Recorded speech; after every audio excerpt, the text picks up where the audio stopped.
Ahora sí, vamos a empezar con nuestra sesión número 9 de este cineclub, Nuevo Cine, y vamos a empezar la cartelera del mes de enero con un double feature, ¿no?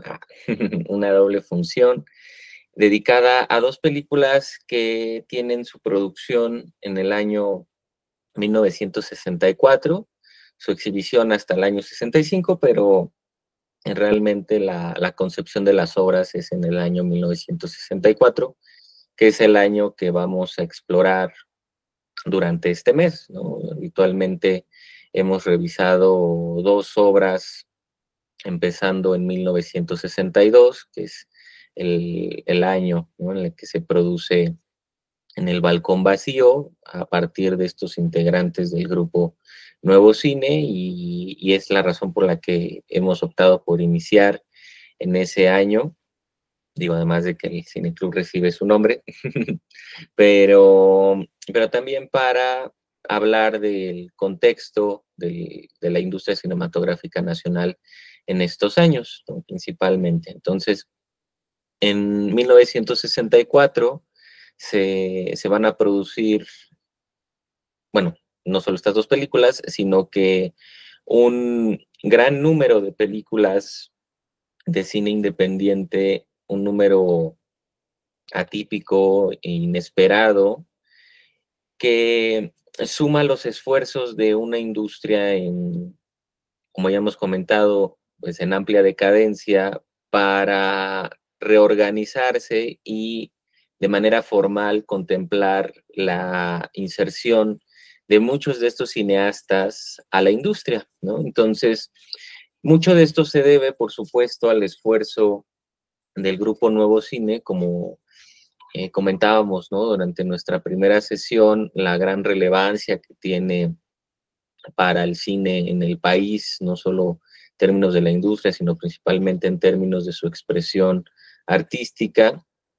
Y, y justamente es gracias a estos incentivos que se van construyendo, van obteniendo el apoyo tanto estatal como moral para que se construyan, pues, determinados institutos como la primera escuela de cine, el CUEC, dentro de la UNAM, dentro de las mismas instalaciones, bueno, de la misma institución, la Filmoteca y el, este, el Cineclub, ¿no?, dentro de la UNAM también, que es importante, el Departamento de Actividades Cinematográficas, el DAC, y con ello se empieza a virar, ¿no?, hacia la posibilidad de un cine con voces más jóvenes, ya distantes a los veteranos de la época de oro.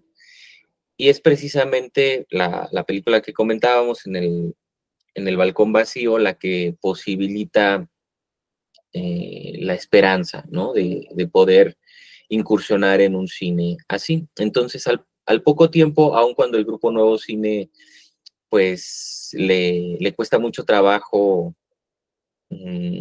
permanecer publicando, y sobre todo, pues, la posibilidad de filmar un nuevo largometraje. No obstante, hay muchos otros entusiastas, principalmente dentro de la UNAM, la primera escuela de cine, que ya al estar en semestres más avanzados, ya incluso algunos a punto de terminar, ¿no?, su carrera, la primera generación, ven la posibilidad de empezar a hacer un cine con menores recursos, ¿no?, que los de la gran industria. Entonces, en el 64, esto se empieza a visibilizar muchísimo para la industria, y por medio del sindicato, el STPC, el Sindicato de Trabajadores de la Producción Cinematográfica de la República Mexicana, trata de limar las paces con el STIC, que es el sindicato previo del que se separó, el Sindicato de Trabajadores de la Industria, donde principalmente está el grueso de técnicos y manuales de la industria cinematográfica nacional, y tratando de limar esas asperezas que llevan bastantes años. Entre ambos sindicatos postulan la idea de un primer concurso de cine experimental en el país.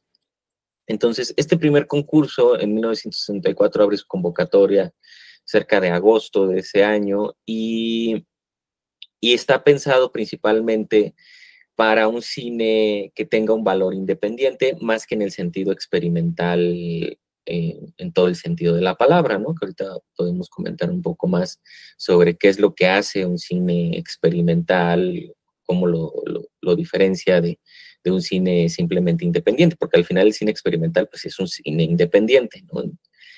En términos categóricos propios de la industria. Pero en este caso, pues realmente se abre, ¿no? A todo tipo de cine, el concurso, un cine de argumento, cine de no argumento o de no ficción. Y, y al final, todas estas películas que van reuniendo durante la convocatoria, que primero abre durante 2 meses, luego la van ampliando y de esa manera, pues reciben una gran cantidad de obras bastante inesperadas en número ya para el 65, pues al final se celebra de manera muy exitosa el concurso y bueno, ¿no? Se dan cuatro, cuatro premios, ¿no? Las cuatro películas más sobresalientes y de entre estos premios, los dos primeros lugares, uno va a recaer el gran premio en La Fórmula Secreta de Rubén Gámez y el segundo va a recaer en Este pueblo no hay ladrones de Alberto Isaac, ¿no? Entonces son precisamente las dos películas que vamos a comentar el día de hoy, es el contexto a partir del cual se realizan, no son películas o sea, que se estén haciendo para el concurso, sino que justo sí coinciden en las fechas y aprovechan bastante bien el certamen para tener una inserción en la industria, especialmente Alberto Isaac, que ahorita comentamos más al respecto de este cineasta. Primeramente, empecemos con el primer lugar, que fue Rubén Gámez y su Fórmula Secreta, que al final es una película, es un mediometraje, es una película de media duración, dura 40 y tantitos minutos, y la película tuvo un gran impacto no solo en el certamen como tal, sino que también pues en la propia cultura mexicana, ¿no? Por la gran impresión que lograron sus imágenes, su fotografía que hace el mismo Gámez, también la edición la hace él, pues justo son las tres áreas en las que se lleva el galardón, porque pues también premiaban por área y sí se llevó el premio a la mejor dirección, a la mejor fotografía, a la mejor edición, y sí lo vale, ¿no? Ciertamente la película tiene un impacto em, pues muy grande, principalmente porque de entre las que participan es una de las pocas que sí tiene una construcción plenamente experimental. Entonces, creo que sí era eh, pues casi obligado que recibiera el primer premio, dado que pues es la película que durante el concurso pues sí se expresa en esta forma experimental, en la forma de un cine ensayo prácticamente. Sigue mucho la, el pensamiento de Eisenstein, el pensamiento de Bertov, y ya bueno, ahorita platicamos más al respecto de estos referentes, pero la segunda película, el segundo lugar, en este pueblo no hay ladrones, si bien no es una película que se exprese totalmente en una forma experimental, como muchas otras que participaron en el certamen, no obstante, pues se trata de una película de producción plenamente independiente, mmm, que se trata de la primera película de un cineasta que va a tener un lugar y un peso muy grande en la industria cinematográfica posterior. Digo que claro que no se sabía en ese momento, pero pues es una de las coincidencias más gratas que tiene ese segundo lugar. Y también al tratarse de una película que simbólicamente pudiéramos considerar como la segunda película del grupo Nuevo Cine, aunque ya el grupo disuelto formalmente, eh, formalmente en términos de que la asociación civil que publicaba estos números entre el 62, poquito del 63, pues ya estaba disuelta, lo único que quedaba era el grupo de amigos. Y es precisamente ese grupo de amigos que crece entre estos años y que replantea esta posibilidad de filmar, y de esa manera apoyan a Alberto Isaac para realizar este filme que pues va a reunir prácticamente a todo ese grupo de amigos, ¿no? Y bueno, entonces eso como preámbulo de las dos películas. Vamos a empezar con La Fórmula Secreta. ¿Qué les pareció? Cuéntenme.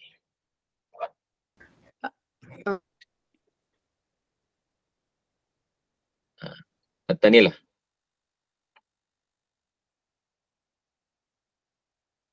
No te escuchamos, Daniela.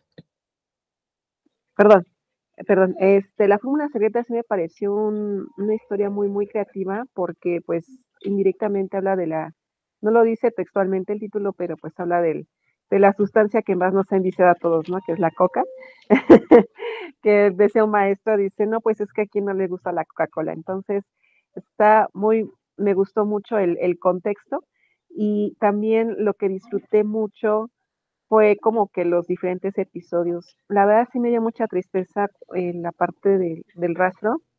Sí me dolió mucho, bueno, digo, no te puedo decir, pues, así que es una cuestión controlable, ¿no? Sino que es algo que pasa hoy en nuestros días y la verdad esa parte sí me dio hasta el beso que en ese momento se estaba mostrando al mismo tiempo que lo que estaba pasando con este animalito, pues ese beso sí hasta me dio asco. Entonces, sí, ese fue una relación que ahí se dio de que como un beso, en lugar de inspirar amor, en ese momento a mí me inspiró asco por la relación con el animalito. Entonces, fue eso, pero al final lo que me gustó es cómo se imagina el muchacho que trae cargando a los dueños, yo creo que son los dueños, el lugar del animalito muerto. Entonces, sí maneja como que unas partes muy graciosas. Igual me dio mucha risa cuando el señor, cuando va con los costales de harina,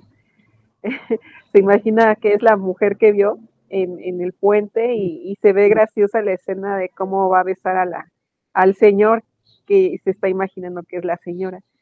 Entonces sí, esas partes se me hicieron muy graciosas, pero en general, ahora sí que la verdad yo en el primer momento que la vi, no encontraba como que qué era cuál era el mensaje, o sea, la relación de la Coca-Cola con esos episodios. Sí lo tuve que investigar, ahora sí que sí hice trampa ahí, y ya ahora sí que lo que me parece que quería dar a entender el director con esa película, bueno, con ese largometraje, no sé, es la pérdida o la influencia de otra parte, de una nación extranjera a lo que es la identidad mexicana. Entonces, sí, la verdad, sí me pareció muy creativo y sí, me gustó mucho. Gracias. Gracias, Daniela. Sí, bueno, ¿no? Ahí el tema principalmente, ¿no? Es esta transculturación que se da en el país, la gran influencia, pero sobre todo la imposición de la cultura norteamericana y la ideología que viene con ella, que como bien sabemos, pues es la ideología, el pensamiento capitalista, ¿no? Entonces, la película es una crítica al consumo por medio de estas imágenes que a nivel metafórico, a nivel simbólico, van construyendo la crítica como tal, van construyendo este ejercicio de pensamiento. La película, como les comentaba ahorita, principalmente se sostiene gracias a lo que Eisenstein denominó un montaje intelectual, ¿no? Sergei Eisenstein es el cineasta por excelencia de la época de los años 20 en la Unión Soviética, que que bueno, ¿no? Él encabeza este constructivismo soviético, este estructuralismo en el cine, en el que él principalmente va a dar una preponderancia total al montaje y bueno, ¿no? Va a hablar de este montaje de atracciones, cómo es a partir de esta naturaleza dialéctica en la yuxtaposición de las imágenes, de donde se construye el significado y sobre todo la posibilidad de capturar la atención, ¿no? Por parte del espectador y de esa manera entonces emplear el cine como una herramienta de propagación ideológica masiva, ¿no? Que fue una de las razones por las que también la teoría de Eisenstein pesó muchísimo en estos años en la Unión Soviética, eh, eh, pues se emparentó muchísimo con el pensamiento de Lenin y pues también por eso tuvo una soltura y un presupuesto muy amplio, ¿no? Entonces Eisenstein pues habla de distintos métodos de montaje, ¿no? El montaje este, métrico, rítmico, tonal, sobretonal, pero habla de un montaje intelectual que se sostiene a partir de la construcción metafórica, simbólica de las imágenes por medio de la yuxtaposición de las mismas para consolidar una idea o un concepto que, que fluya de manera inherente por medio de las imágenes hacia el espectador y que de esa manera no, no lo procese primero por la razón, ¿no? Sino que pase primero por lo sensible y luego impacte en el raciocinio, ¿no? Y de esa manera, pues haya pues un match, ¿no? Del concepto con la propia ideología del espectador y de esa manera, pues moldear esa misma ideología.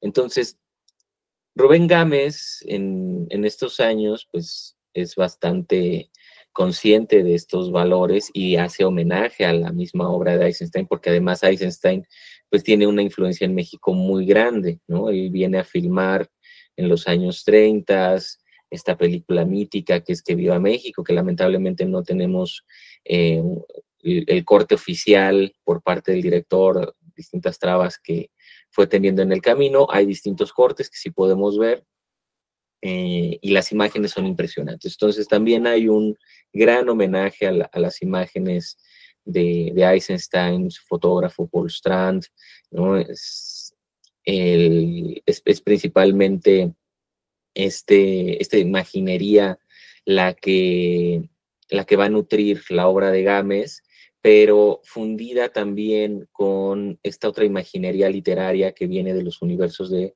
Juan Rulfo, porque pues ahí la colaboración es muy fuerte entre aunque sean breves, los textos de Juan Rulfo, y que bueno, además tenemos la increíble voz del poeta Jaime Sabines, ¿no? Para darles voz a estos textos durante la película, pero no solo son los textos, ¿no? Sino que sí es mucho de la imaginería de Juan Rulfo la que se funde con estos otros referentes eisensteinianos para, por medio del montaje, dar lugar a estas imágenes, estos ritmos, el empleo de la música clásica, estridente, ¿no?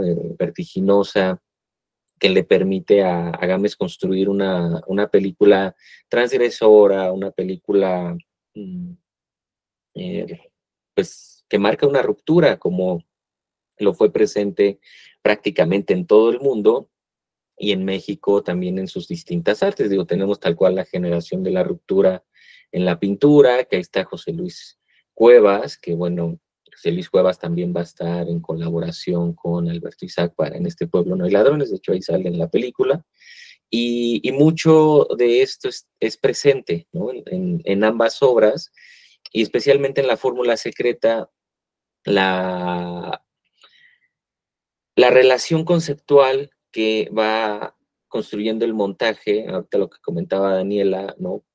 La secuencia, pues, que es la más fuerte de ver, ¿no? Por la expresión naturalista de las imágenes, eh, pues, pues la secuencia de la vaca, ¿no? que en relación al beso, pues habla mucho de esta violencia que ignoramos, ¿no? De esta transformación de la sensibilidad ajena, de la ignorancia ante pues esta relación que podríamos decir casi mamífera que desconocemos, ¿no? O sea,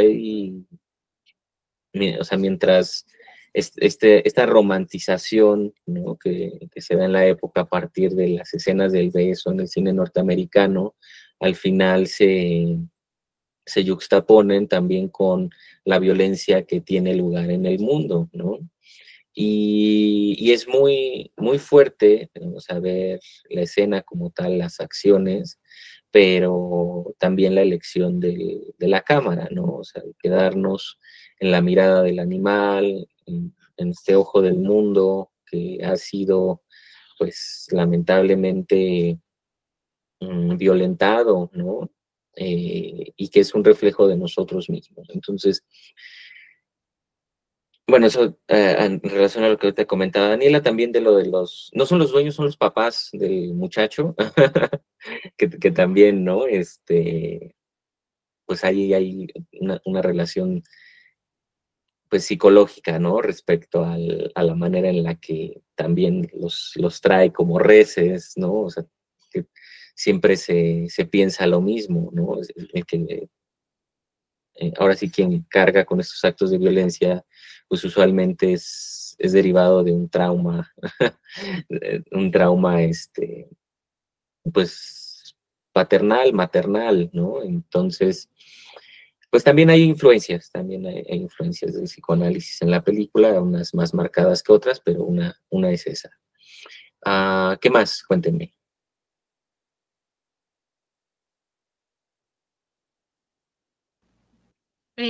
Hola.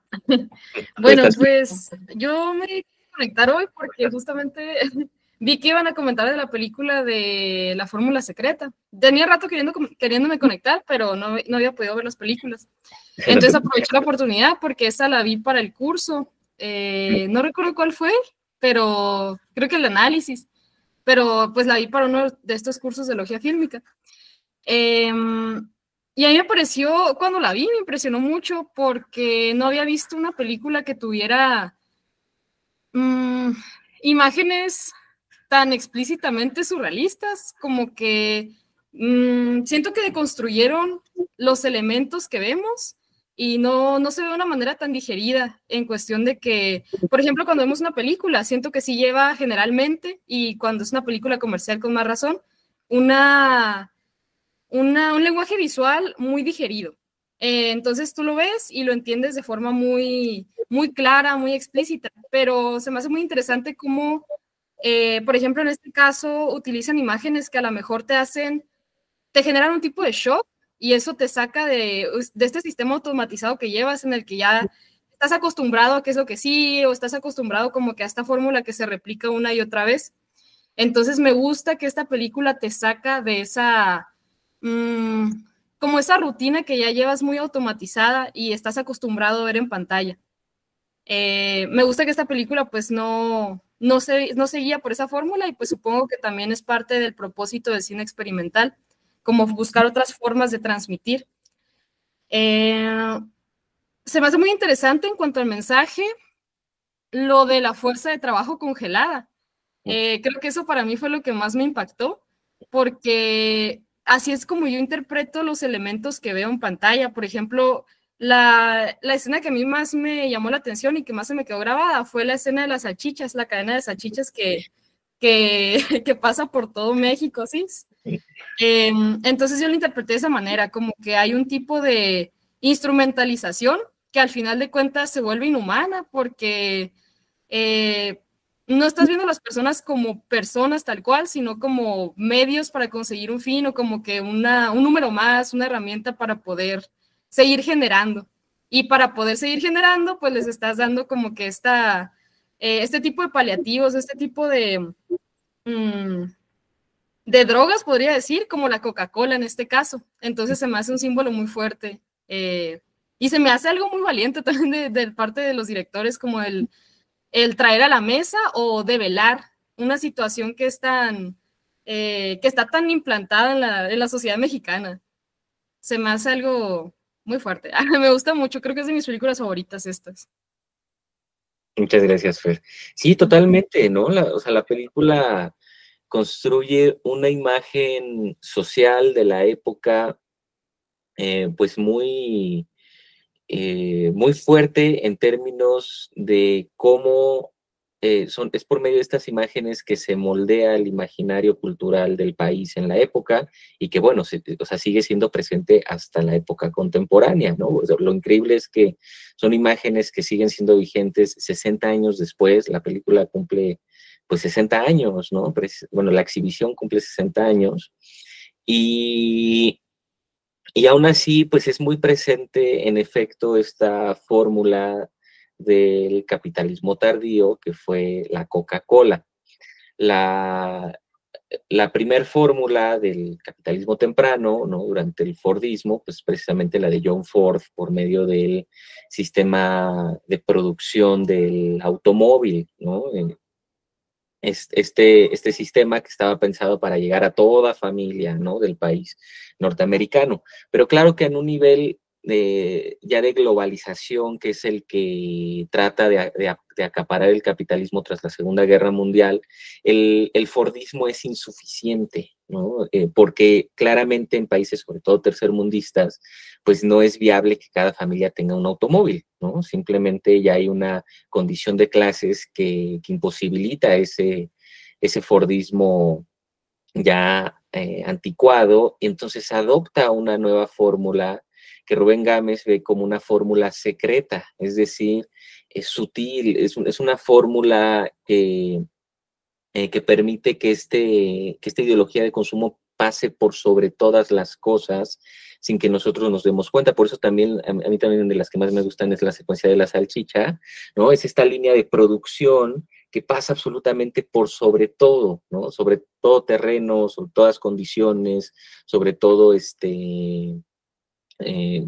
toda ambientación, ¿no? O sea, campo, ciudad, mar, ¿no? Pasa absolutamente por sobre todas las cosas y es una fórmula que se inyecta de manera intravenosa, ¿no? Porque al inicio sí tenemos el plano, ¿no? De la transfusión de la Coca-Cola en la sangre, que es precisamente el subtítulo de la película, ¿no? Coca-Cola en la sangre. Entonces, pues es esta la fórmula secreta de este capitalismo tardío, la introducción de la Coca-Cola. Otra película que también lo hace muy bien ya en una mayor escala es 1, 2, 3 de Billy Wilder, unos años antes. Es un director dentro de la industria que también no, pues había unas condiciones que posibilitaban que las películas no se cancelaran, afortunadamente, porque la crítica era sutil. Pero aquí, por ejemplo, la crítica ya no es sutil, la crítica es muy directa, ¿no? Y en ese sentido, como dice Fernanda, pues también es muy, pues admirable, ¿no? Que Rubén Gámez haya podido construir este imaginario sin temor. Digo, que no había como una represalia tan grande que pudiera sufrir, cuando menos aquí en el país. Sí había pues una limitante de no mostrar como tal el logo de la Coca-Cola, ¿no?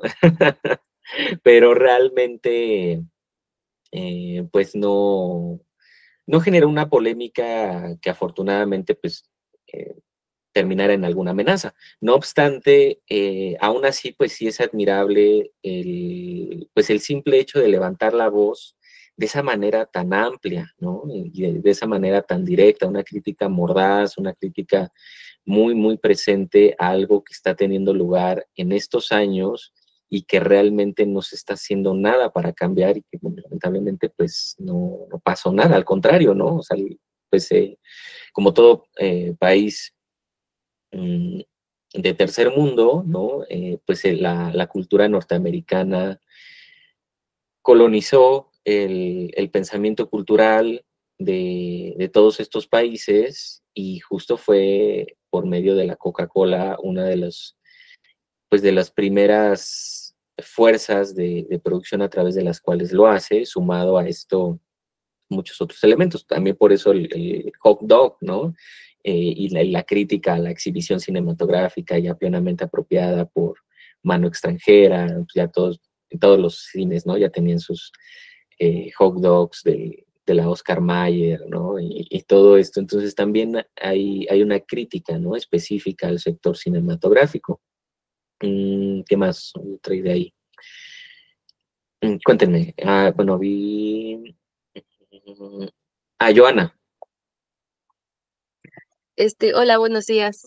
Sí, bueno, yo creo que en sí la película tiene que ver con, como lo que mencionaba Daniela, la americanización de la cultura mexicana. Y bueno, yo asocié la escena de las salchichas precisamente porque, y precisamente en la Ciudad de México, pues pasando de todo su territorio, el hecho de que ya la cultura de Estados Unidos, pues ya había penetrado a la cultura mexicana. Y por otra parte, también considero que es una crítica social porque contrastaba una situación de la vida cotidiana de la población, en contraste, ¿qué pasaría si fuera la misma gente la que sufriera las consecuencias, en este caso, de los actos que en ese tiempo se realizaban, bueno, que se siguen realizando, ¿no? Entonces, por ejemplo, la parte esta, ¿no? De la vaca, ¿no? Y sí, yo sí entendí que era precisamente los papás del chico y yo creo que es como un contraste, ¿no? A final de cuentas, la vaca también tiene, pues es un ser vivo, ¿no? ¿Y qué pasaría si en lugar de la vaca fuéramos los seres humanos quienes nos llevaran al matadero? O por ejemplo, la escena donde está el toro al final también, igual, ¿no? ¿Qué pasaría si en lugar del toro pues fuera un ser humano, ¿no? Y bueno, también otra escena impactante fue la parte religiosa, ¿no? También hace una crítica fuerte a la religión, incluso con la escena de los niños y los sacerdotes. Ahí no sé si me quiero extralimitar o decir que a lo mejor tiene que ver un poco con el tema de la pedofilia, quizá no, simplemente con el hecho de que pues los niños, los sacerdotes eran los que educaban, ¿no? A los niños y qué pasaría, ¿no? En la situación, porque a la escena que yo entiendo es que los sacerdotes son los que están como que aguantando toda esas maldades de los niños, ¿no? Que hay una escena donde él incluso lo muerde y empieza a sangrar, ¿no? Y pues cae, ¿no? Que al final cae. No, bueno, ahí no sé si tiene que ver más con el hecho de la educación que tenía muy fuerte o sea, la educación que impartía mucho la religión, pues en este caso a los niños, ¿no? Y bueno, sí, son como varias escenas que hay un contraste, entonces yo lo veo más como una crítica social. Imagino que en eso tiene que ver como la genialidad de este director, de cómo contrastar esas situaciones de la vida cotidiana de la Ciudad de México o de la cultura mexicana en general y qué pasaría, ¿no? En otra situación. Y bueno, eso es en sí. Me gustó, fue una experiencia interesante, la verdad. Sí, es una dinámica diferente a las películas que regularmente vemos y yo creo que fue muy bueno. Gracias, Joana. Sí, hay ahí algo muy buñuelesco, ¿no? En la película, en ciertas imágenes, sobre todo en el sentido religioso. Que ahí ahorita lo que comentas, pues tiene mucho que ver con lo que también comentaba y preguntaba Paola en el chat, ¿no? Dice Paola que le llamaron la atención los símbolos religiosos, tomas constantes, esas tomas constantes a los ángeles que adornan las iglesias, y pregunta, ¿será un guiño de lo constante y visible que era la religión en ese momento? Sí, ¿no? Claro, hay una crítica también al peso que tiene la religión en términos del control de masas, que, bueno, que no solo es la época, ¿no? O sea, sino que más bien se ha ido heredando con el paso de los años, ¿no? Desde la conquista, y que estos efectos de la de la colonización de pensamiento y espíritu, pues siguen siendo presentes ahora para permitir esta otra transculturación nacional. Pues o sea, ahí es la manera en la que relaciona esta crítica, porque en efecto, ¿no? Es el peso que tienen, no solo a nivel de la educación, digo que específicamente, pues las escenas de los niños sí tienen que ver con este adoctrinamiento temprano, pero en general, ¿no? Las imágenes de Los Ángeles en la catedral, pues tienen que ver con la visibilización de la colonia, ¿no? O sea, la influencia que tiene la religión por medio del ícono impositivo, ¿no? Que pues, además desvirtúa lo sagrado del ícono, lamentablemente, por medio de la propagación del mismo. Y en ese momento, pues, la iglesia se suma a esta transculturación, ¿no? Norteamericana, porque pues se va a sumar, ¿no? Al Estado, a la visión de esta cultura de consumo. Prácticamente el control de la iglesia y el Estado, pues tras todo esto que ha recorrido, ¿no? Esa relación entre el país, los cristeros y demás, al final son dos poderes que se entrelazan con un único fin, que en ambos casos es mantener el poder. Entonces, mucho de esto se va a seguir expresando en muchas otras películas de Buñuel, Canoa, ¿no? Pero en relación a lo buñuelesco, pues también hay que considerar, así como hablábamos antes de Luis Alcoriza, Rubén Gámez también otro director bastante influenciado por el cine de Buñuel, digo, también colegas, también amigos hasta cierto punto. Es Rubén Gámez el encargado de realizar un cortometraje, ¿cómo llamarle? Bueno, como introductorio al estreno de Viridiana de Buñuel, que se llama Magueyes.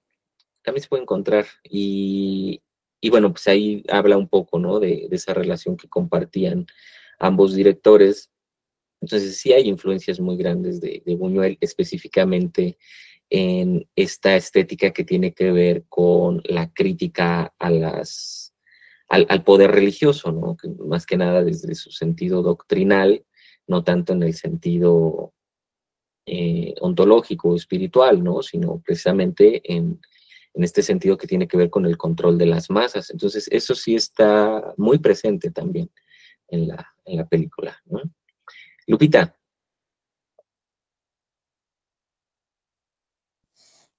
Buenos días. Sí, bueno, la película igual me gustó muchísimo, pero bueno, también aunando como a todo esto que estamos comentando, no sé si esté como muy fuera de lugar, pero yo pues en fan de la filosofía mexicana y de lo mexicano, me parece que precisamente en esos años, ¿no? A la mitad del siglo XX, desde un poquitito antes, se empieza con esta pregunta, ¿no? De cuál es el ser del mexicano. Y algunos autores, pues sí mencionan, ¿no? Es que el mexicano, pues es, pues, ¿cómo decirlo? Es un ser, es una cultura, la mexicana que adopta, que se deja llevar, cosas así, ¿no? Y algunos otros así como de, bueno, lejos de una simple aculturación, también es una actualización de la identidad mexicana, ¿no? Porque pues a final de cuentas son cosas que llegan para quedarse y que se mexicanizan, ¿no? Que se hacen propias del mexicano y que forman parte de su estar en el mundo. Y pues a mí me parece súper importante porque si bien es como crítica, y me parece que en esos años hubieron como muchas críticas justo a lo que usted mencionaba, ¿no? De el capitalismo tardío, creo que fue como algo de lo que afectó mucho pues sí, a la historia, historia de las ideas en México, ¿no? En esos años. Y bueno, a mí me pareció como muy ad hoc, no sé cómo decirlo, como con la época y con lo que se pensaba sobre el mexicano en esos momentos y sobre todo, ¿no? Referirnos una y otra vez sobre a esto de cuál es el ser del mexicano, ¿no? ¿Qué es el mexicano? ¿En qué consiste su modo de vida, ¿no? Y me puso a pensar mucho la película, ¿no? En esos momentos, en lo que se pensaba. También, por ejemplo, de el grupo Hiperión, ¿no? Que fue como uno de los, pues sí, ¿no? De, de los boom, no sé, de la filosofía en México y mencionaban justo esto de el capitalismo y las empresas. Y a mí personalmente una escena que me gustó mucho fue al último, cuando va poniendo como palabras que hacia abajo en la película iban nombres de empresas, pero también nombres, bueno, no nombres, sino, no sé, palabras, ¿no? Supongo que al azar, pero no tan al azar, sino elegidas, que uno podía decir, palabras random, pero no realmente eran palabras como elegidas. Y bueno, esa como lluvia de palabras me vino mucho a la mente como una red de elementos que conforman la vida del mexicano, ¿no?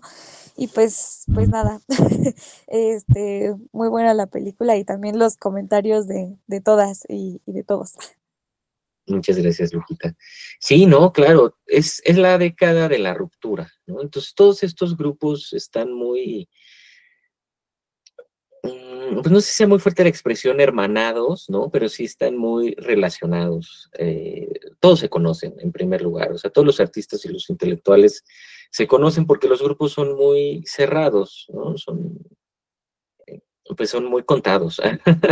Entonces, pues al final todos suman esfuerzos para visibilizar esta condición que en efecto está afectando la cultura mexicana porque, como bien dices, la está actualizando pues a una versión peyorativa, ¿no? De sus raíces originarias. También por eso ahí vemos esta constante dicotomía entre la ciudad y el campo, ¿no? El avasallamiento de la atmósfera rural es muy presente, ¿no? En el país, porque no nada más es que en el campo estén nuestras raíces literalmente, ¿no? O incluso metafóricamente, eh, como lo pudiéramos relacionar más directamente, sino que realmente pues es en la cultura del campo en donde el mexicano pues pronuncia su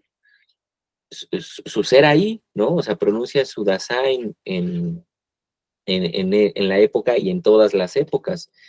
Entonces, pues esta tergiversación por medio de la transculturación americana, pues transforma esta identidad, ¿no? Y entonces, pues este carrete, ¿no? De nombres, pues es la manera en la que cada uno de ellos se va absorbiendo por parte de esta identidad y se va trastocando, ¿no? Se va reactualizando a una identidad desfasada, a una identidad, pues, alterada, ¿no? Entonces, pues sí me parece muy importante también relacionarlo con estos pensadores en la época, aunque breves, el grupo Hiperión, pues también están en sumo contacto, ¿no? Con los demás intelectuales, digo, Octavio Paz, pero es el apestado, ¿no? Porque pues no hacía en vida tanto lo que decía en palabra, ¿no? Entonces, no obstante, sí fue de mayor peso precisamente la obra de los demás, ¿no? O sea, de los demás grupos literarios, pictóricos, filosóficos, fílmicos que tienen lugar en el país.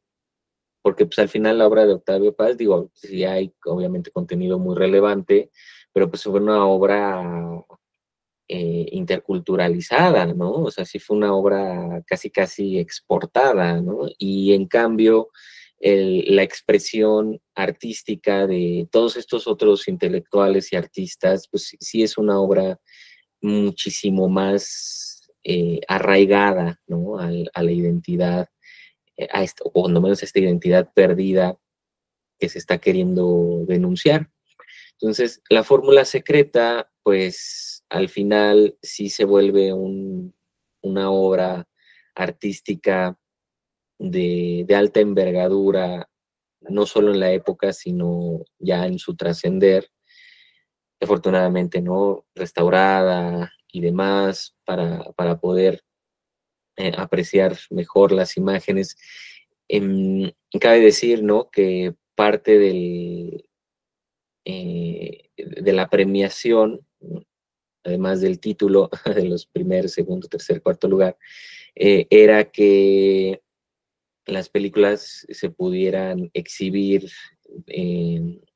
con una difusión comercial en el país y cubrir los gastos que eso requería, ¿no? Es decir, las copias, ¿no? En celuloide virgen y el estreno, el tiempo en cartelera. Entonces, pues eso fue lo que ganaban, no había otro premio económico, pero bueno, ¿no? Al final la realidad es que fue algo que se aprovechó bastante para que pues el país, cuando menos en la época, pudiera ver la obra. Sí tuvo ahora sí que su taquilla, no tan grande, ¿no? Pero, y las ganancias no iban para Gámez, iban para la STPC, pero se pudo ver, ¿no? Y estuvo pues casi 5 meses en cartelera la película. Entonces, afortunadamente tuvo su visibilidad en el momento, junto con estas otras que compartieron los demás lugares en el concurso, y eso nos lleva a platicar de la segunda película, el segundo lugar, que es En este pueblo no hay ladrones, del joven Alberto Isaac. Trata de su primer película, y es una película que, como mencionaba, pudiéramos considerarla simbólicamente la segunda película del Grupo Nuevo Cine. ¿Por qué? Porque prácticamente el Grupo Nuevo Cine renace para para la producción de esta película. Alberto Isaac fue uno de los críticos, periodistas que llegó al final al Grupo Nuevo Cine, o sea, participó en los últimos 2 números de la revista. Él es un hombre que podríamos considerar con un aparato estético transmedial, es decir, que fluía en distintas expresiones artísticas, que él comienza en las artes plásticas, y luego ya se dedica plenamente a la caricatura, pero también a la escritura literaria, luego ya se enfoca más en la escritura periodística, también escultura y demás, también en el deporte, ¿no? Fue nadador olímpico en el 48, en el 52, una carrera muy amplia, ya de forma más madura, ya tiene casi 40 años cuando hace la película. Pero ya en una época en la que ya ha cultivado una suma de amistades, ¿no? Muy impresionantes, que prácticamente pues se trata de todos estos intelectuales que participarán con él en el proyecto. De primera mano, pues un joven todavía no tan aclamado, escritor, ¿no? En Gabriel García Márquez, pues va a regalarle uno de sus cuentos, que es En este pueblo no hay ladrones, precisamente bajo la autoría literaria pues, de este importantísimo escritor colombiano, casi mexicano, ¿no? y que va a adaptar el mismo Isaac junto con García Riera, ¿no? Que hablábamos de que Emilio García Riera, además de que es uno de los críticos mexicanos cinematográficos más importantes, junto con Jorge Ayala Blanco, pues era un pilar de la revista Nuevo Cine. Entonces, García Riera, junto con el mismo Alberto Isaac, van a adaptar el cuento de García Márquez en lo que fue el guión para la película. Y lo asombroso, pues, es la colaboración, porque ya en mayor escala que en El balcón vacío, pero de todas maneras sigue siendo una película hecha entre amigos, ¿no? Ya no como en El balcón vacío, que le hacían pues cada domingo, ¿no? De todo el año, una producción muy, muy efímera. Aquí la producción fue un poco mayor, porque pues Alberto Isaac también vio la posibilidad de conseguir un poco más de inversión, de todas maneras pues muy, muy reducida en comparación a una película de la industria. Se hace con un presupuesto alrededor de 100,000 pesos de la época. Es muy bajo pues para los años, ¿no? Para el promedio de la industria.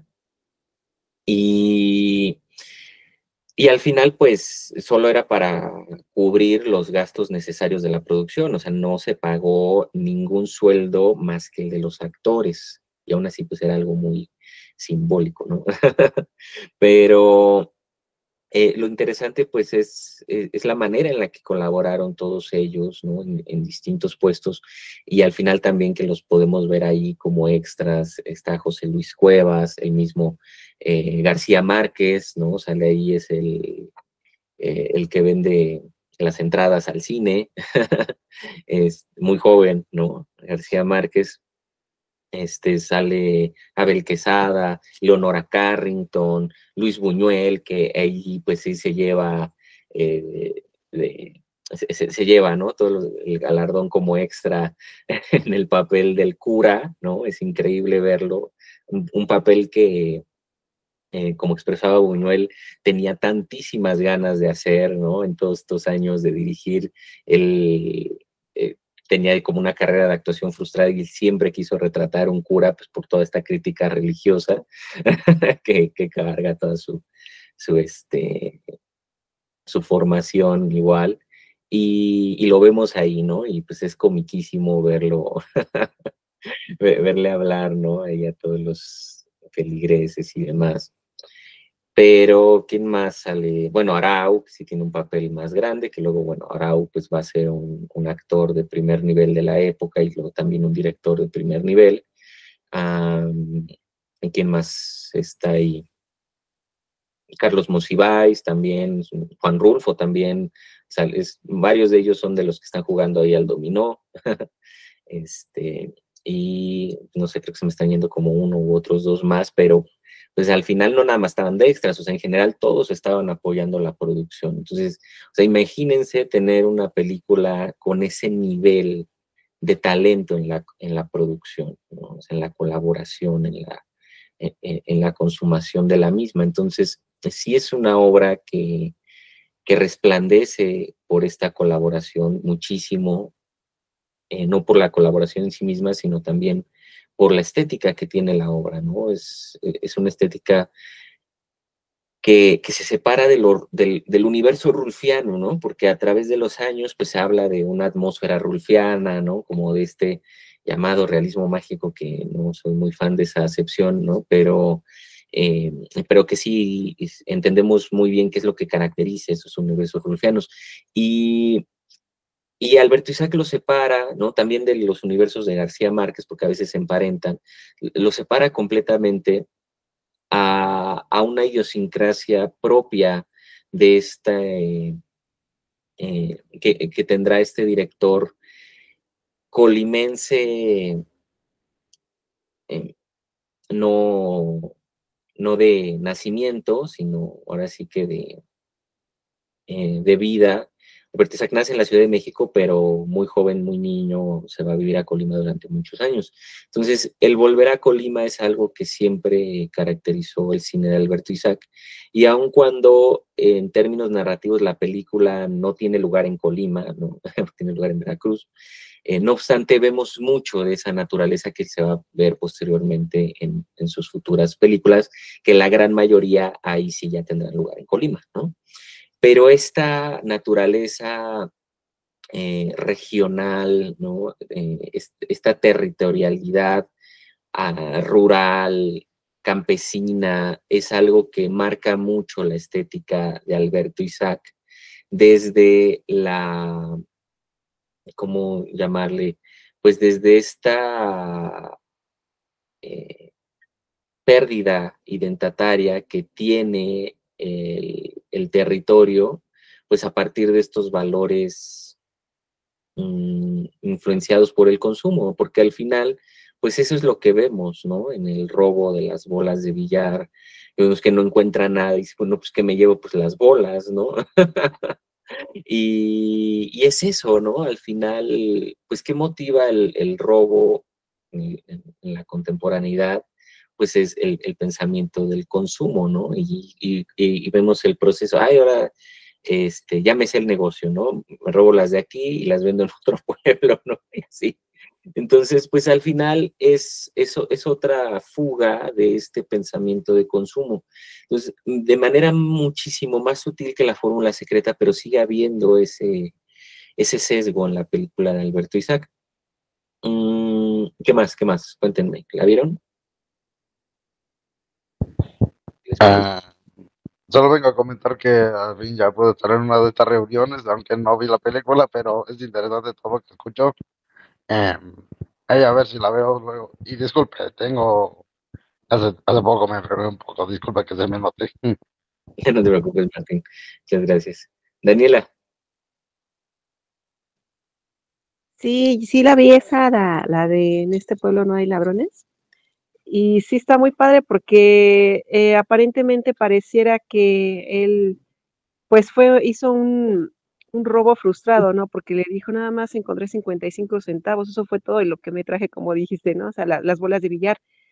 Pero conforme va pasando la película, él va reflexionando que no solo le robó al dueño, sino al pueblo lo pasó a, como diríamos, a fregar, porque para el pueblo esa era su diversión, el billar. Y bueno, y si no había manera de jugar billar, porque ya no había bolas de billar, pues se iban al cine, pero como había goteras, pues como que también el pueblo se empezó a frustrar de qué manera podían divertirse.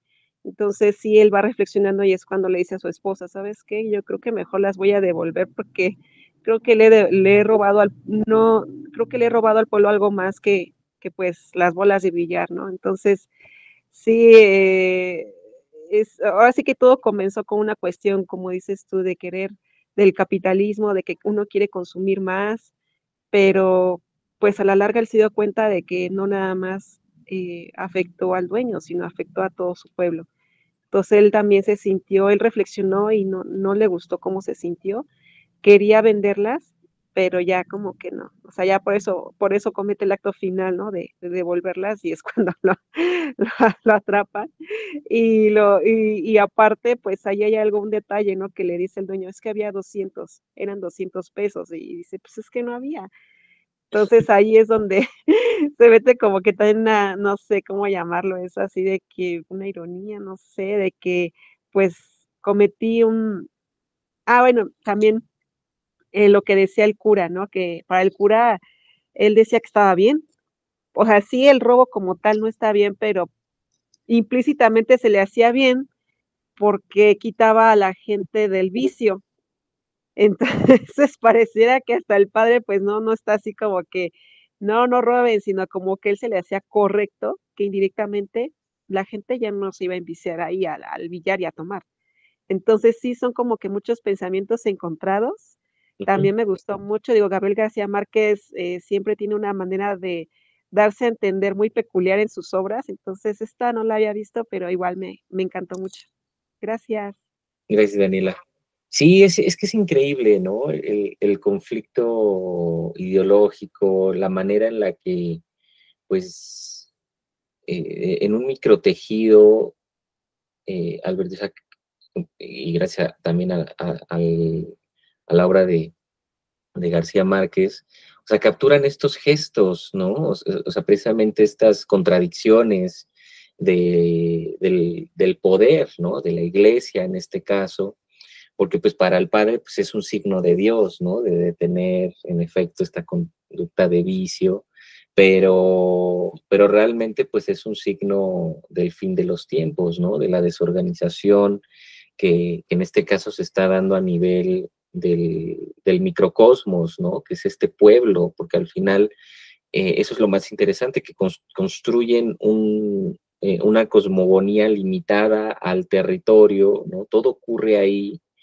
y se libera una pulsión, ¿no? Hay una estética muy similar a la de Buñuel, ¿no? Esto que Deleuze expresaba como la imagen pulsión. O sea, hay un mundo originario en el que está corriendo una pulsión que ni siquiera es como tal el personaje de Julián Pastor, ¿no? Sino que es simplemente el acto, ¿no? O sea, el acto inmotivado, pulsional del robo, ¿no? Entonces, que es algo que es inherente a la naturaleza del ser humano y que empieza a corromper todo lo que viene a su paso. Entonces, pues es una imagen del fin de los tiempos a nivel microcósmico. Esa visión también es muy interesante. Y bueno, aprovechando, ¿no? Ahorita hablando de Julián Pastor, pues las increíbles actuaciones, ¿no? O sea, ahí es en donde también resplandece mucho la figura de Alberto Isaac, porque es una película que en la que ya se percibe esta gran habilidad que tenía él para dirigir a sus actores, actores pues muy jóvenes, muy nobles. Julián Pastor, su primer película, que lo va a catapultar, porque prácticamente Julián Pastor pues se va a volver digo, si no como María Rojo o Ernesto Gómez Cruz, no obstante se va a volver uno de los actores de cajón durante varias décadas posteriores. Y lamentablemente, ¿no? La que no emprende una carrera actoral prolífica, Rocío Sagón, lamentablemente porque vemos una calidad histriónica, ¿no? Impresionante. O sea, ahí creo que la mejor interpretación se la lleva ella. Pues es una facilidad para este gesto contenido que está tratando ahí de introducir a Alberto Isaac por medio de la represión femenina, ¿no? Que tiene su personaje, prácticamente mantiene a este holgazán, ¿no? Todo lo que transcurre, el bebé, demás, o sea, también pues la presión económica, o sea, todo por medio de la mirada de esta mujer que lo dice todo, ¿no? O sea, no necesita así hacer un dramón para mantener ese nivel actoral, ¿no? Entonces, sí se me hace como también muy necesario pues, elogiar, ¿no? la actuación de esa mujer. Y iba a comentar ahorita otra cosa. A ver, cuéntenme más. Joana. Sí, precisamente otros elementos que vi interesante en la película, además de lo que comentó Daniela, que prácticamente es ese punto culminante de cómo, a pesar de que robó algo y al final lo devuelve, fue el hecho de que va a través de los personajes mostrando cómo era la cultura de la gente, ¿no? En este caso yo lo asocio más a este Damaso, el personaje del hombre, como un pachucón, porque prácticamente, como usted lo menciona, quien lo mantenía era su esposa, ella era la que trabajaba, porque él se levantaba tarde, se iba a la 1 de la tarde, todavía le planchaba, o sea, lo procuraba. Y él pues no tenía trabajo, realmente su salida para obtener dinero fácil fue robar, ¿no? Y aparte era un robo pues que no se logró como él lo esperaba. Y obviamente también reflejan esa parte, ¿no? Tenía a su amante, y también la amante lo mantenía de cierta forma, ¿no? Entonces yo creo que también refleja parte de cómo era la sociedad en ese tiempo, porque yo creo que pues así era como se manejaba, ¿no? Cómo era ese estilo de vida de los pachucones. Y pues sí, en este caso, como usted menciona, ¿no? La mujer reprimida, pero hasta cierto punto yo creo que lo aceptaba, ¿no? Y no se critica ni nada porque así era como se educaba, ¿no? Cómo se inculcaba a las mujeres que tenían que formarse, ¿no? Pero bueno, aparte también esos elementos se me hicieron bastante interesantes y sí, la actuación de la mujer también se me hizo muy sobresaliente. En este caso su personaje era Ana. Entonces, y bueno, sí, igual un pequeño el tinte, ¿no? Del papel de la religión, del cura. Entonces, o sea, son elementos que he visto mucho en las películas mexicanas que son importantes, ¿no? Porque también te reflejan cómo se comportaba la sociedad y no es como para criticar, simplemente para entender cómo era su contexto y el por qué, pues, tenían que desarrollar esos papeles, ¿no? En la sociedad. Y bueno, en general la película se me hizo una historia interesante, la verdad es que me gustó cómo la fueron llevando, no se me hizo aburrida, como que en todo momento sí estabas atenta a ver qué pasaba. Y bueno, el final, pues el ladrón no obtuvo su merecido. Desafortunadamente también, otro elemento ahorita que recuerdo es el albino, ¿no? Ellos consideraban que el ladrón era ese agente externo, ¿no? Porque ellos, entre la misma sociedad, se consideraba una sociedad pues honesta. O sea, ¿quién iba a robar de ellos? Pues tenía que ser un agente externo, ¿no? Y al final terminan acusando a una persona inocente que pues solo por error le tocó estar ahí, pues él recibió el castigo, ¿no? Pero bueno, al final de cuentas se hizo entre comillas, justicia, porque pues ya también le embaucaron esos 200 pesos que no tenían nada que ver. Gracias, Joana. Sí, bueno, es que o sea, la manera en la que, por medio del gesto, ¿no? O sea, por eso es precisamente la dirección de actores uno de los puntos más fuertes en el lenguaje de Alberto Isaac, porque ya desde esta película él construye una microfísica de este poder machista, ¿no? De este poder patriarcal que rige la sociedad mexicana en estos contextos mínimos, ¿no? O sea, en estos microcosmos, como lo es este pueblo, como lo son muchos pueblos en el país de la época y contemporáneos, ¿no? Y en las ciudades, o sea, son gestos micro en los que se expresa, ¿no? Este dominio, este poder, y por medio de la representación precisa, ¿no? O sea, muy bien capturada de estas figuras, ¿no? Que en efecto, como dices, ¿no? Como que esta relación pachuquesca, ¿no? En el personaje de Damaso, es un dandy, ¿no? Es un gigoló, y hay un referente también, un guiño ahí muy, muy bello al personaje de Jean-Pierre Belmondo, ¿no? Jean-Paul, perdón, Jean-Paul Belmondo en Sin Aliento de Godard, que pues, también vive de las amantes, ¿no? Y siempre como con esta indumentaria, ¿no? O sea, creo que uno de los gestos más brillantes, ¿no? O sea, me parece, por más sencillo que sea, pero, o sea, sublime, la escritura, el diálogo, la interpretación, la escena, todo, o sea, cuando le dice, ay, pues es que te tardaste 3 horas arreglando como siempre, ¿no? Pues ahí está todo, ahí está todo esa crítica, ¿no?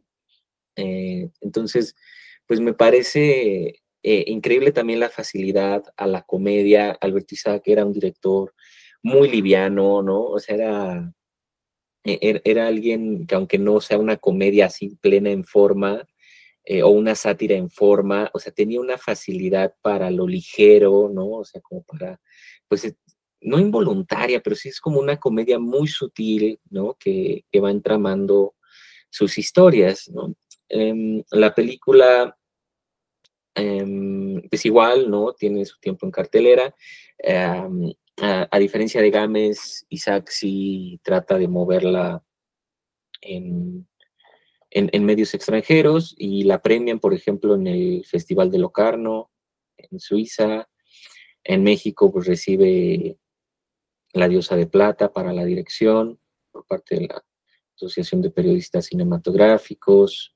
Entonces, pues es una película que recibe un reconocimiento, y como muchos consideran, pues Alberto Isaac sí aprovecha mucho el peso de la película para tener una inserción en la industria, porque, bueno, también sale Arturo Ripstein, también joven, y bueno, ¿no? Ahí, pues más bien él aprovecha la relación con los Ripstein, sobre todo con el padre, para financiar un segundo proyecto, ya parte de la industria grande, ¿no? Que va a ser Las Visitaciones del Diablo, Julián Cordero, ¿no? Es también muy buena, y que, bueno, ¿no? Poco a poco ya lo van a llevar a un cine, pues con una voz muy particular, una crítica social, política más mordaz, como con El Rincón de las Vírgenes, Tívoli, ¿no?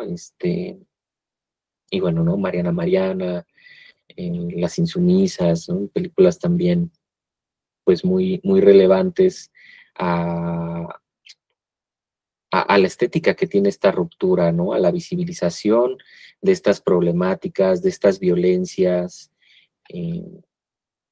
Por ejemplo, no hay sumado a Taboada, o sea, Taboada e Isaac me parece que son los directores que tienen una sensibilidad no femenina, sino a lo femenino, ¿no? Muy, muy bien,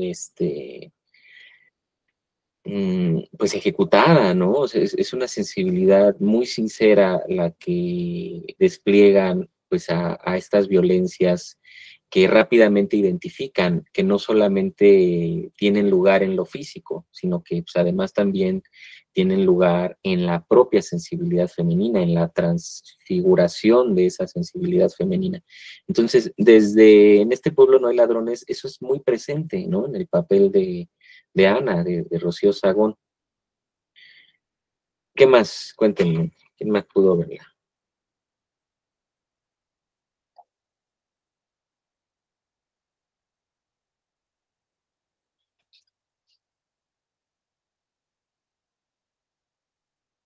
Sí.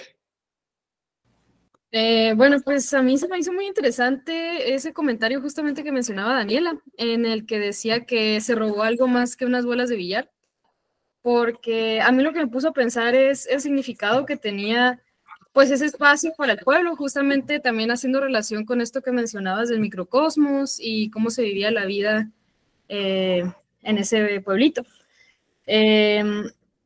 Porque me puso a pensar pues en la relación que se tiene con el ocio, la recreación, y cómo pues al final de cuentas, creo que el cura hace ese comentario de que el ladrón se termina robando a sí mismo, porque pues sí, él termina cayendo por su propio peso, ¿no? Él mismo se afecta de alguna manera, porque es como una persona que es víctima del ocio, se la pasa, no trabaja, como mencionaban, entonces se la pasa pues ahí nada más pasando el tiempo o divirtiéndose. Y al final de cuentas, pues él mismo es el que termina dañándose y también afectando de una forma que no esperaba al pueblo y pues recibe las consecuencias. Entonces, ese es mi comentario. Muchas gracias, Fer. Sí, es que, o sea, respecto a esa mirada, creo que lo que cabría decir es que no es una mirada moral, ¿no? O sea, no es un juicio moral el que hay en el acto del robo, sino que por medio de la perspectiva del padre, por medio de la perspectiva de la mujer, del mismo ladrón, o sea, es más una cuestión ética que moral, ¿no? Es decir, que no es que haya una consecuencia divina, es que es una consecuencia ontológica del acto, ¿no? O sea, la corrupción del acto, como decía hace rato Daniela, ¿no? O sea, de fregar al pueblo es inconmensurable, o sea, la manera en la que el pueblo se empieza a consumir a sí mismo. Entonces, tiene mucho que ver con el diálogo que ahorita también menciona Fernanda, ¿no? Por parte del padre, pues que pues al final se consume a sí mismo, ¿no? O sea, porque él es quien libera la pulsión y ya simplemente no tiene control sobre la misma. Y todo por 3 bolas de billar, ¿no? Entonces, es interesante también ahí, ya en cuestión de la narrativa que pertenece a García Márquez, pues la facilidad, ¿no? Para contener estas parábolas casi bíblicas que bueno, ¿no? Constantemente se ven reflejadas en su obra justo a nivel de una microcosmética pues, que caracterizó su narrativa, ¿no? O sea, García Márquez, bueno, al final, pues también no cabe más que elogiar esta joven inserción al cine, a la narrativa, y que pues luego también va a ser bastante premiada, ¿no? Digo, al final, pues es uno de los más reconocidos de todo este grupo, junto con Rulfo, ¿no? ¿Qué más? ¿Quieren comentar algo más?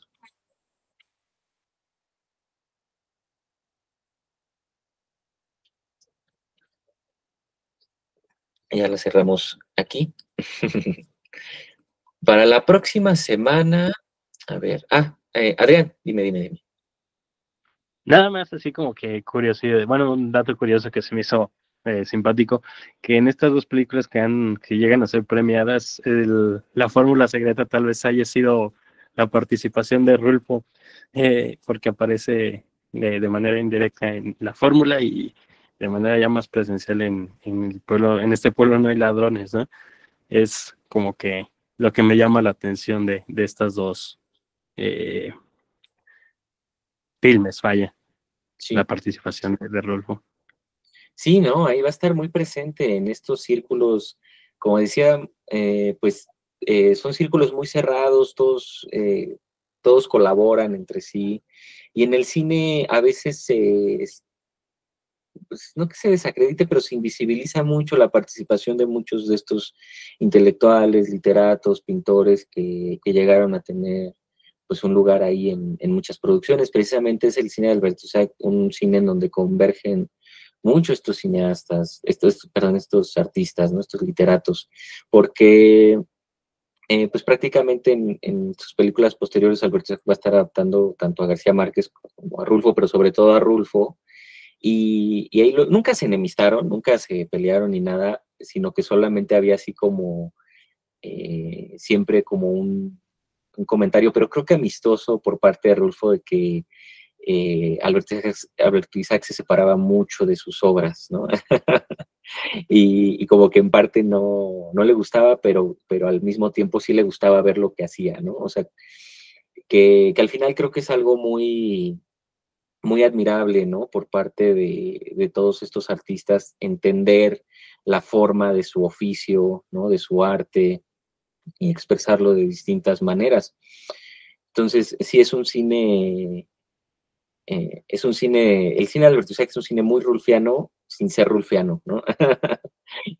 Como tal. Siempre vale mucho la pena revisitarlo.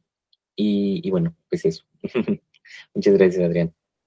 Entonces, para la próxima semana vamos a continuar ahora con una película extranjera. Vamos a ver una película pues legendaria de este movimiento igual legendario que fue la Nouvelle Vague. De hecho, se trata de la película fundadora del mismo. Vamos a ver y hablar sobre Los 400 golpes de François Truffaut de 1959. Entonces también colinda, ¿no? Como en estos años en los que nos hemos concentrado más. Pero pues la película se trata de la quinta película dentro de la colección de Criterion, ¿no? Que es otro de los motivos que, como decíamos, vamos a estar siguiendo en el Cine Club, que al final se trata pues, de estas grandes películas, ¿no? Que han trascendido durante la historia del cine.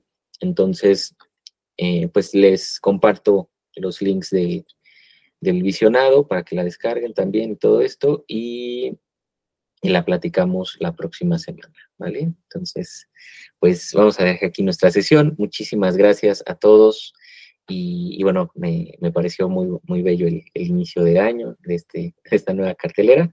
Entonces, aquí nos vemos la próxima semana. ¿Sale?